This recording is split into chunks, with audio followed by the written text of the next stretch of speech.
Today's daf is daf Samach Tes, and we begin with Toshma, which are the last two words on Samach Ches Amid Beis. And the Gemara is trying to find an answer from our Mishnah, as we'll soon see, to the question that was raised here. The Mishnah says, Zeh klal, davar shegufo asur. If he cuts off part of the womb, part of the fetus inside and leaves it inside the mother's womb, then she'ena gufa, then mutter, then the shchita of the mother is meaningful even for that part of the fetus that was severed. But if it's davar shebegufa, if on the other hand he severed a part of the body of the animal itself, not the fetus, then the shchita of the mother can no longer be meaningful for that limb of the animal, even though it's inside the body of the mother. She'ein gufa lasuye mai, and lav lasuye kehai gavna.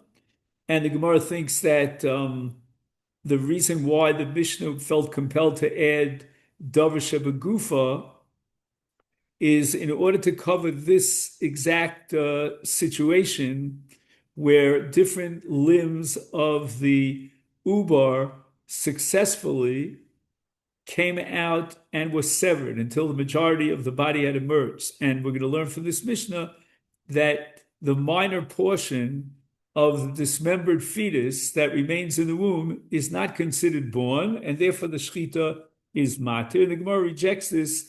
All this we saw yesterday. Lo lasuye kolut b'mei para aliba Reb Shimon diafal gav diamar Reb Shimon kolut b'mei ben para osur hani milihef echad yotzel liavra olam aval b'mei imoshari. So we spoke about a case where there are two legs and there's only one hoof on each leg, and as long as the fetus is within the mother's body, then we could consider as if there are two hooves and it's mafreses.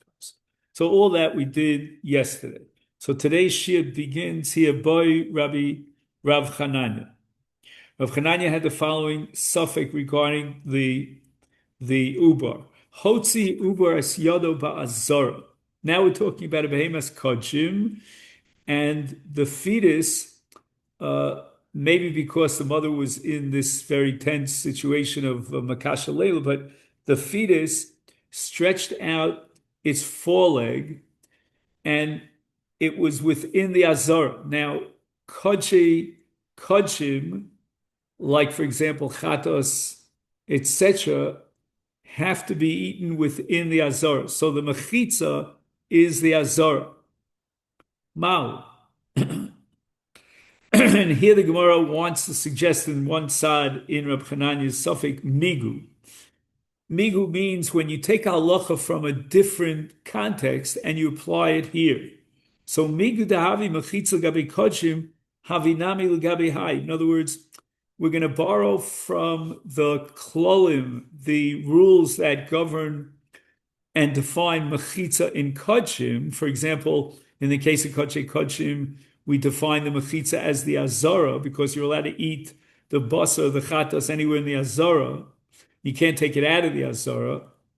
Or, for example, as we'll soon see in kodshim kalim, it's all of Yerushalayim, as we say in the karbanos every morning. Is therefore we set up the mechitza with regard to the laws of kodshim, that all within the azara is considered within the mechitza. If it goes out of the azara, it's called psul yotze.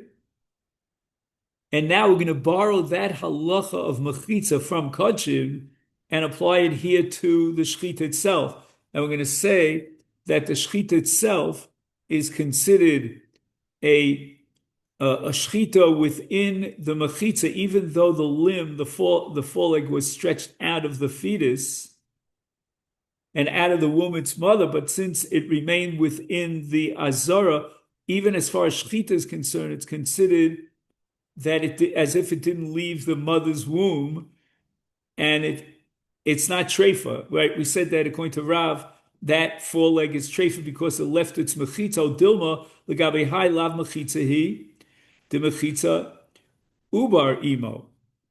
The mechitza, as far as shchita is concerned, is the womb of the mother. Anything outside the womb of the mother is outside its mechitza. We cannot borrow from the definition of mechitza and kodshim and apply it to define shchita. Abai said, kodshim kal b'Yerushalayim. Why is it that Rabbi Hananya, when he presented his vacillation, he limited himself to a discussion about kodshim, and the boundary is Azara? Why didn't he raise the question, even with regard to kodshim kalim, anywhere in Yerushalayim? Meaning that as long as the part of the fetus is still in Yerushalayim, then it's still within its mechitza, and therefore it's not asur midin treifa. And that's what Abai is asking Rabbi Hananya, kodshim kalim b'Yerushalayim, my time elo komi boile. I'll tell you why you didn't ask the question with regard to kodshim kalim anywhere in Yerushalayim that could set up the mechitza. The mechitzas ubar imohu. Obviously, you're of the opinion that you cannot borrow from the laws of kodshim and set up a new legal definition of mechitza based on kodshim. We have to know what is the mechitza for shchita, and the mechitza for shchita is the womb of the mother. It's hachinami that you should be consistent, Rabbi Hananya, and therefore you should apply the same yardstick hachinami mechitzas ubar imohu with regard to kodshim. And therefore, we don't have any suffix over here, and we're going to assume that the mechitza of kodshim is not applicable to set up a mechitza as far as shchita is concerned. Boy, Ilfa now has his vacillation. Hotzi uber es yado ben siman l'siman mahu. What happens if after he shechted the first of the two simanim of the behema, at that moment, the animal, the mother animal, extended its foreleg outside of its womb? Mi mitztarif siman rishon l'siman sheni. Can we say that the shechita is comprised of two simanim, and the two simanim should be integrated into one chalos, one legal shechita, and therefore we're going to say that even though the first siman was shechted before the foreleg was extended, nevertheless we can integrate it together with the second siman, and therefore even though the limb, that foreleg that was extended out is treifa, but nevertheless the shechita is meaningful, litara midei nevela, because when you have treifa, as we've discussed on numerous occasions, the shechita removes the status of nevela. So it's not as if the animal died and therefore it's metami tumis nevela, as metami bebeis habliya in an oftar, etc., but rather we say that the shechita is meaningful not to allow consumption, that you can't permit, but to be metar midei nevela. Ola Omar Rava kal v'chomer. I'm going to respond to your question, Ilfa, with the following logic. Since as far as the basic law of shechita, meaning to permit the meat of the animal, we integrate the first siman with the second siman, is therefore, and now it's a rhetorical question, lo yoel lo letare midei nevela, certainly we can integrate the second siman with the first siman in order to generate a shechita which at least, in the case of a treifa, will be metar midei nevela. Boy Rab Yirmiyah. Now, the bulk of what we're going to do today is this suffix of Rab Yirmiyah, and Rab Yirmiyah, who's known throughout Shas for all his speikos, is unclear. We don't know exactly what Rab Yirmiyah is referring to, and the Gemara is going to vacillate back and forth. Now, by way of introduction, the name of this sugya is Ben Pekua. So what's a Ben Pekua? The Gemara later on is going to derive from Sukkim and we're going to have a lot of discussion about how to derive it from the psukim, that the shechita of the mother is matir the fetus in its womb.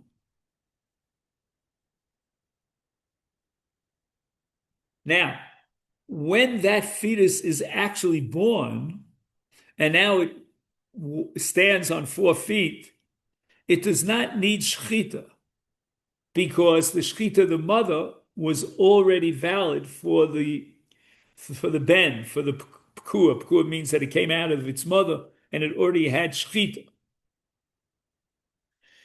And Rabbi Yirmiyah wants to know, Ma'u lochush lizara. Okay, so that's the 3 words that came out of Rabbi Yirmiyah's mouth, and we have a whole sugya to try to understand what Rabbi Yirmiyah meant when he said, Ma'u lochush lizara.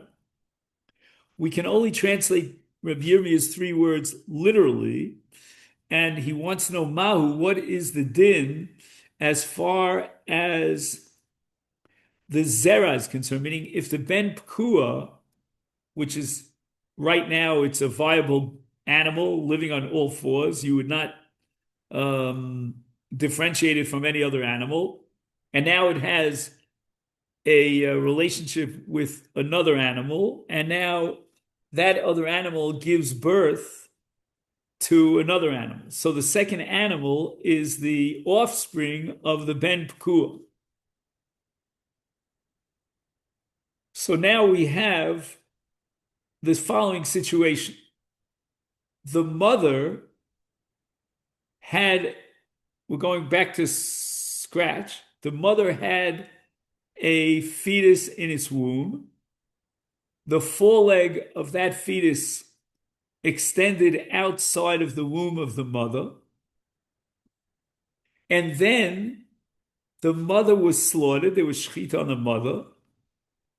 The shechita on the mother is meaningful for the fetus in her womb, but not for the foreleg, because the foreleg is treifa, went out of its mechitza. I'm not talking about whether it's matame, tumas, nevela. That's not our issue now. But as far as achil is concerned, that foreleg remains also. So now when the fetus is born and standing on 4 feet, it's a very strange combination. On the one hand, you're allowed to eat its meat because the shechita of the mother was meaningful for the ben pekua. On the other hand, you cannot eat the foreleg of that ben pekua because it became treifa when it extended its arm, its foreleg outside of the mother's womb. Now you have this animal, which we call a ben pekua, but you have to add one proviso here, one limitation, namely that the foreleg is also. And now that ben pekua, which is a strange kind of a hybrid, has a relationship with a regular animal, or the Gemara later on is going to change Rabbi Yirmiyah to refer to another ben pekua, whatever it is, and a next generation animal is born.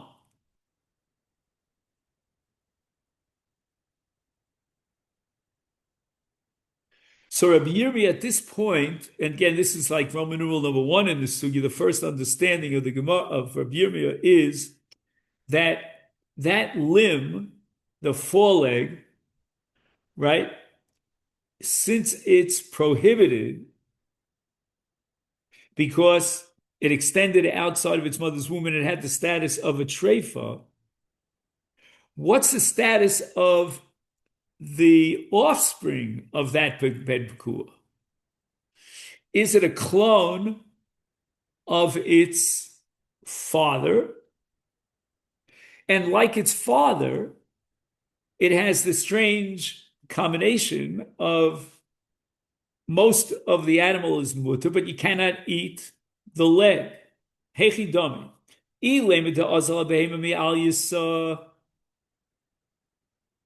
If assuming that this very strange, unique ben pekua had a relationship with a normal animal that was not a ben pekua, which is the original assumption of the Gemara in interpreting Rabbi Yirmiyah, is my area. Ha de isle isu yotze afilu ben pkur di alma nami.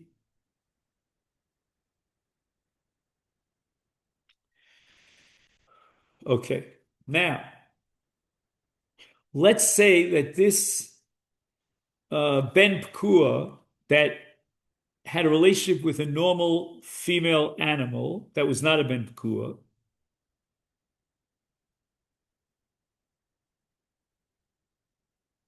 then even in such a case,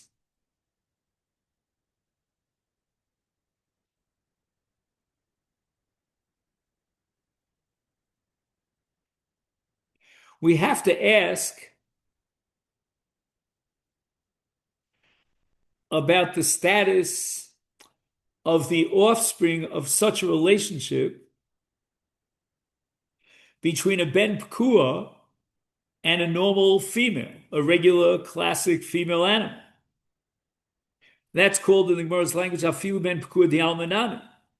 We should have the same suffix if this ben pkua has a relationship with a regular classic female animal and the offspring is in a very unique situation. Why?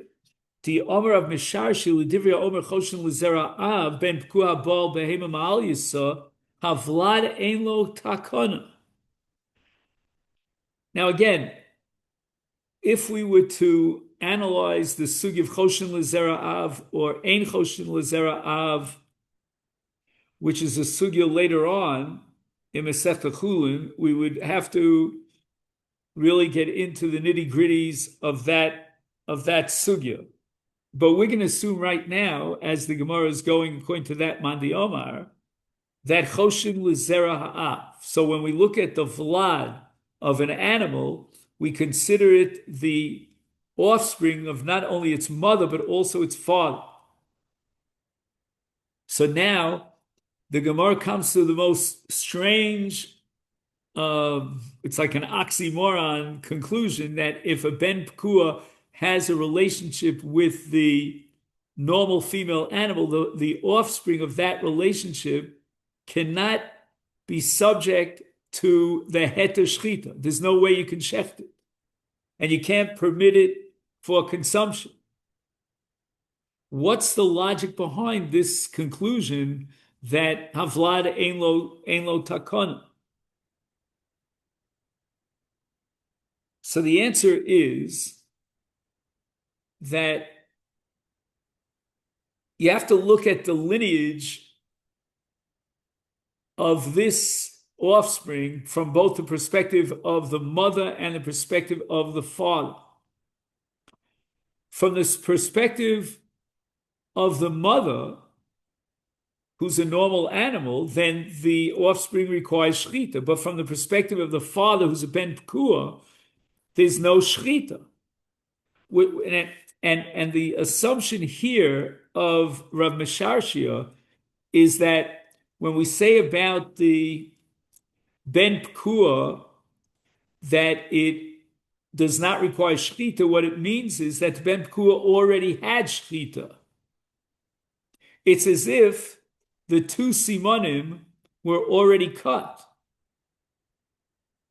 So we don't know how to classify the offspring now of the ben pkua with a normal female, because on the one hand, we're saying it needs shchita, on the other hand, it already had shchita.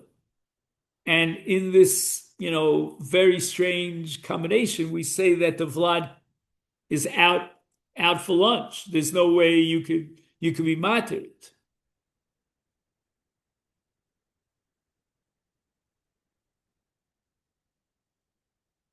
So therefore, it's impossible to say that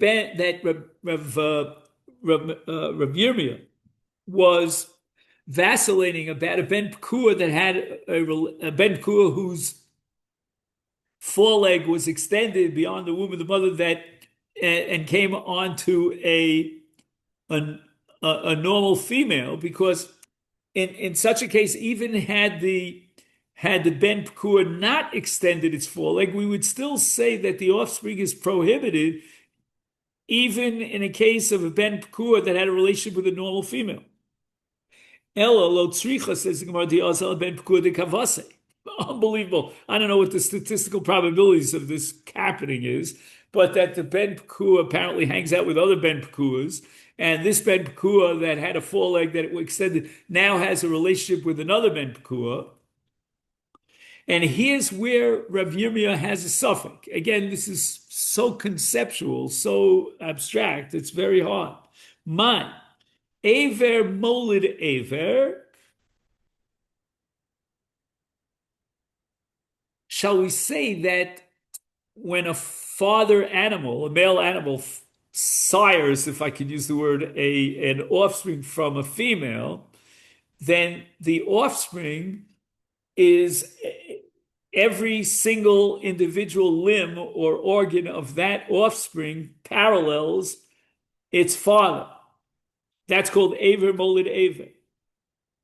And therefore, if Aver Molid Aver, then the offspring of this Ben Pekua whose foreleg went out, having a relationship with another Ben Pekua, that child, that offspring, now is in the same situation as its father that sired it, and therefore just cut off that limb that corresponds to the limb, that foreleg of its father, and eat the rest of the animal, because it's a ben pekua which you're allowed to eat without even shechita.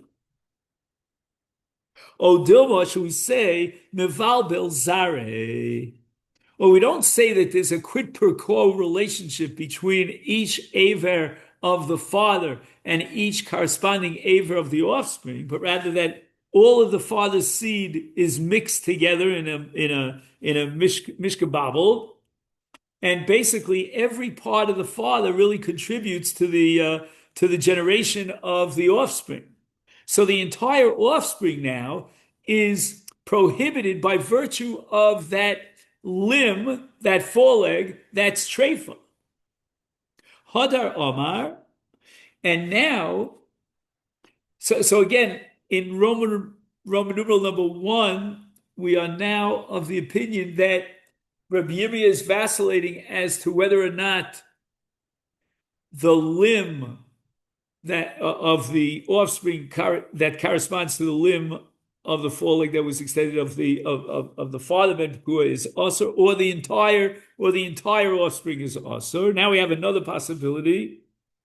Hadar Amar. Now, what's Hadar Amar? Is this Rabbi Yirmiyah himself talking? It can't be Rabbi Yirmiyah. We're trying to figure out Rabbi Yirmiyah. Anyway, so it should be,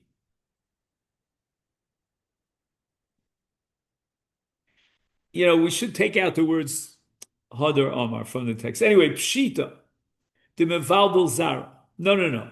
This is not the suffix of Rabbi Yirmiyah. For sure, it's Mevalbel Zara. And how do I know this? Because let's say the father animal was blind. Does that mean that the offspring is going to be blind? Im kain suma yolid suma. Or, alternatively, kitea. Let's say the animal is lame, the father animal. Is yolid kitea? Does that mean that there's a corresponding limb that would be lame in the offspring? Ridiculous. So that's not the suffix of Rabbi Yirmiyah. There's no question that the entirety of the father produces the offspring, but rather hachi kami baila. This is Romanul number 2. How we're going to interpret Rabbi Yirmiyah's suffix. Behema bi'alma lav mikoach chelev v'dam ko asya v'sharia. Wait a second. When an animal sires an offspring, that offspring is also a product of parts of the body of the father animal that is also, for example, the chelev and the dam.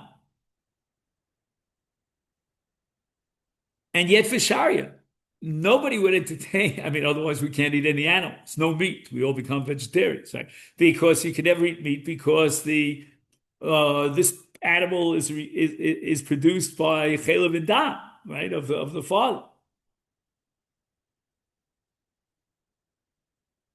It's hachinami lo shna. So therefore, we should say here also that the fact that the father Ben Pekua has a limb that is treifa doesn't in any way impact on the vlad. And now we're saying in Roman numeral 2 that in one side of Rabbi Yirmiyah's suffix, the entire vlad should be mutter, which is the exact opposite of we said in Roman numeral number 1. In the first presentation, we wanted to suggest that the entire vlad would be also. Now we're saying the entire vlad is mutter. Dilma, trei isuri amrinon, plus a lo amrinon. In other words, when you have just chelev and dam, which is generating the offspring, that we're not going to say that the offspring is a product of chelev and dam. But tlasa, if you now add to chelev and dam, you have treifa, which means the limb that was projected, then, according to this Roman numeral number 2 presentation of Rabbi Yirmiyah, that leads me to a suffix that maybe the animal should be asur. But again, as I said before, and I re-emphasize, according to Roman numeral number 2, there's a possibility in one of your Yirmiyah's suffix that the entire animal is mutter. And now the Gemara says the following. Okay, so at this point,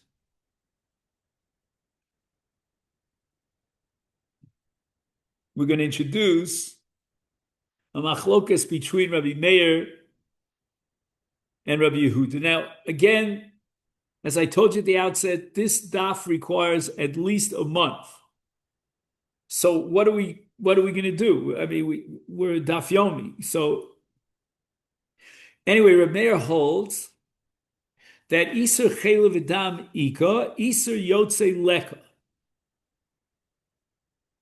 In other words, according to Rabbi Meir, you had a foreleg that protruded out of its mother's womb, and then you did shchita on the mother.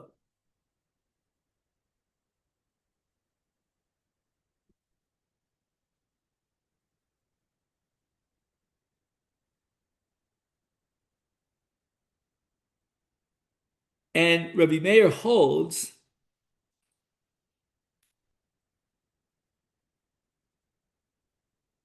and I'm not sure exactly how he came to this conclusion. There's a long sugya later on that we haven't even gotten to. That protruded leg is not also, but rather it's considered part of the mother, and the shechita of the mother works for the entire fetus, including for that protruding leg.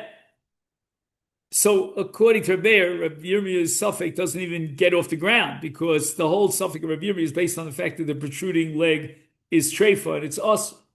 Ila Rabbi Yehuda is the one who says that Isur Yotze Ika, that once the foreleg extended outside of the mother's womb and it's outside of its mechitza, it becomes treifa, which the Gemara now is calling it an Isur Yotze. But Isur Chelev V'Dam Leka. But I'm going to prove to you that according to Rabbi Yehuda, there's no prohibition of Chelev and Dam, which is mind-boggling, because I think what Rabbi Yehuda is going to argue is that the normal Isurim of Chelev and Dam don't apply to a Ben Pekua. Tesanya Gid Hanoshe Noeg Bishlil V'chelbo Asur Divrei Rab Meir Rabbi Yudomer Ein Noeg Bishlil V'chelbo Mutter. We know that in every animal there's an Isur Gid Hanoshe. What about the Ben Pekua? What about the case of a Gid Hanoshe inside a fetus, and you did shchita on the mother, and now the fetus is born and stands on 4 feet? What's the status of the Gid Hanoshe? And Rabbi Meir says that the Gid Hanoshe is asur, and the Chelev is asur. Rabbi Yehuda says no, there is no Gid Hanoshe in the Ben Pekua, and the Chelev of the Ben Pekua is mutter. So therefore, it comes out that neither according to Reb Meir nor according to Rav Yehuda can we present a logical, coherent suffix of Rabbi Yirmiyah. If we're going according to Reb Meir holds that the Ben Pekua doesn't have an Isur, not of what's it called, Gidanosh, not of Chelev, nor does it have an Isur of Treifa. And if you're going according to Rabbi Yehuda is of the opinion that although, one second, did I get that right? What did I just say? According to Rabbi Meir, yeah, according to Rabbi Meir, I'm sorry, I stand corrected. I got switched up the names here. According to Rabbi Meir, all the Isurim that apply to a regular animal, like Yidanosh and Chelim and Dam, they all apply to a Ben Pekua.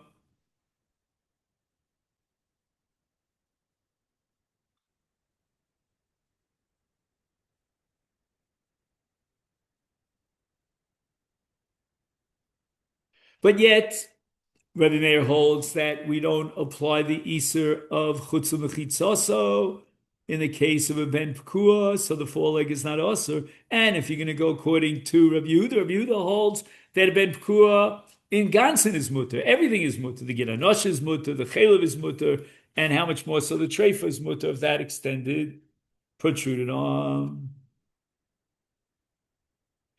And now we're up to Roman numeral number 3. This is the final presentation of the suffix of Rabbi Yirmiyah.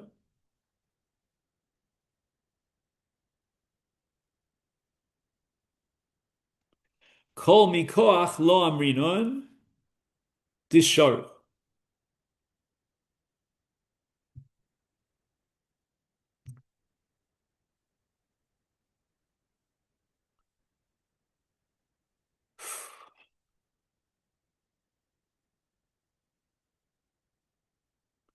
Now the Gemara is saying the following: the Isur of the extended foreleg certainly, without a shadow of a doubt, does not apply to the offspring of that Ben Pekua. It's not transferred over.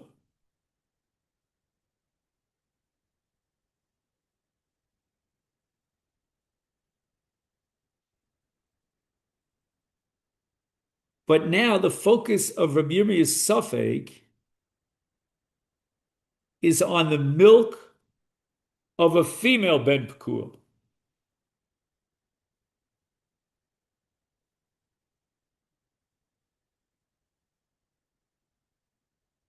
And this has to do with what's called Yotzei Mina Asar Asar. Hachi Kami Vayale. Now let's formulate the suffix of Yirmiyah according to Roman numeral number 3. Mau ligmoa es chalava. Not chelbo, but chalava.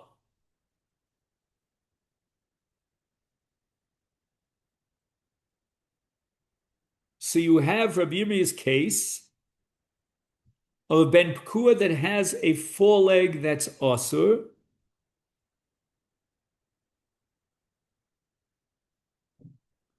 And are you allowed to drink the milk of that female?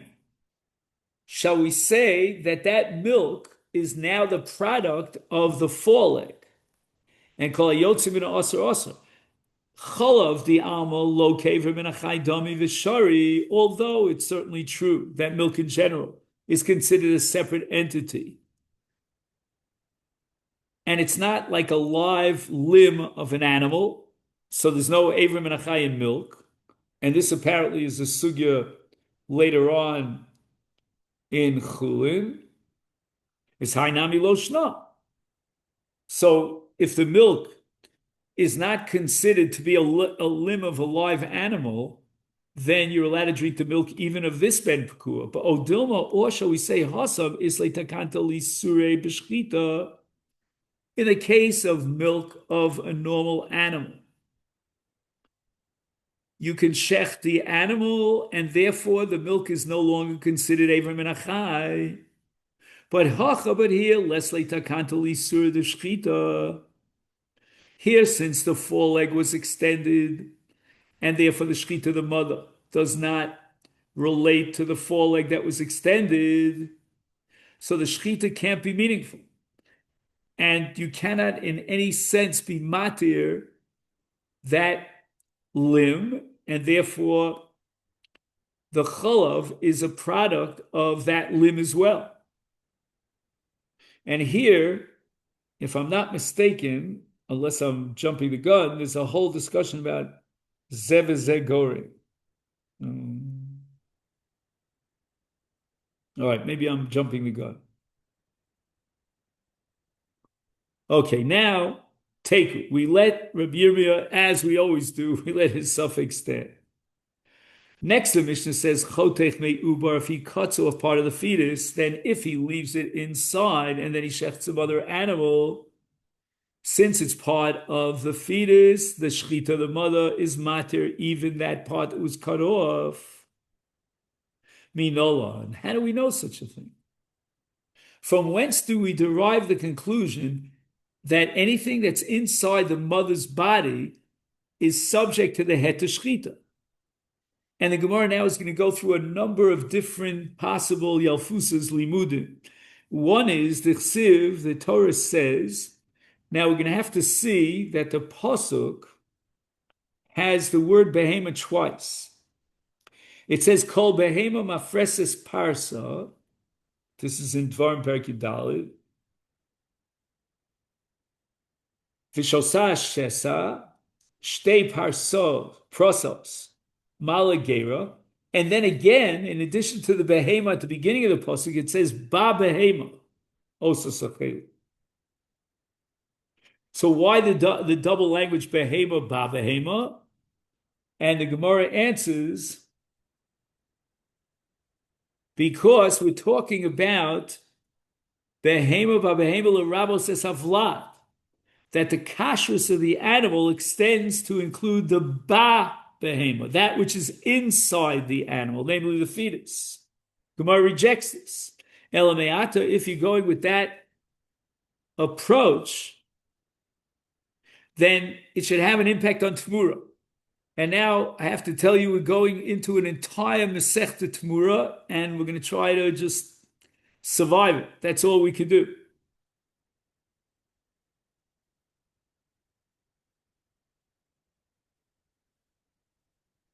Elame'ata yamiru bo. If your assumption is that the word behema could, at the beginning of this pasuk, could refer to the fetus, that means in biblical Hebrew, etymologically, the word, the fetus is called a behema. If the fetus is called behema, then alama tnan, why do we learn in a Mishnah in Tmura that ein memirin lo evarim be'ubrin v'lo ubrin be'evarim v'lo evarim ubrin b'shleimim v'lo shleimim bahem? You could never have a Tmura on a limb of an animal.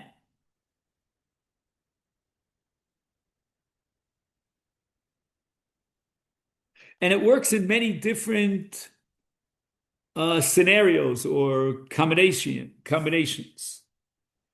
You have a varim be'ubrin, right? He wants to take a limb and make it into tmura from a fetus, or the other way around, from a fetus to a limb, or from a limb